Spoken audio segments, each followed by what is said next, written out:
მხოლოდ ბიჭს შემოგთავაზებთ, მაგრამ ნუ პინგვინებთან აი გიჟდა, პინგვინები ძალიან. ქალაქ ხარბინში პინგვინების ალბომი გაიმართა. თქვენ ის საინტერესო იქნებოდა უყურებდით და ესწრებოდით. მე მიყვარს ძალიან პინგვინების შოუს ყოველწლიურად. პარტი ჰარბინ პოლარლენდი ატარებს 2026 წელს პინგვინებმა მაყურებლის წინ ჩაიარეს, რის შემდეგაც მაყურებლებს პატარა არენაზე ფრინველების დაკვირების საშუალება ჰქონდათ. ეხლა პინგვინები როგორ გამოიყურებოდნენ? პინგვინები ჰალსტუხებით მოხდეს, ზოგიერთს კი პატარა რბილი სათამაშოს ფორმის ზურგჩანთებიც ჰქონდათ თურმე მოკიდებული.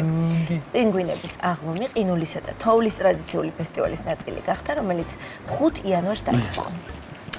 ფესტივალი თებერვლის შუა რიცხვებში უნდა დასრულდეს და ჩვენ შეგვიძლია რომ ჩავასწროთ პრინციპში ცოტად რომ კიდევ დაგვჭირ რომ დავესწროთ ახლოდან გადატანტალებენ რას საყვარლები ზურგჩანთებით და ჰალსტუხებით და ოჯახები მოვიდნენ ნახე პინგვინები ოჯახები გამოდიოდნენ ჭკვიანები და ძალიან საყვარლებიან ნეტა ასეთ დროს ძიძებისად ყავთ ხო იცი ძალიან ერთგვარი აი მოყვებიან უკან ხო, დავინახეთ რამდენი. როგორ თავისი წარწერებით და ყველა ზურგჩანთებს ხედავთ ხო? დიახ.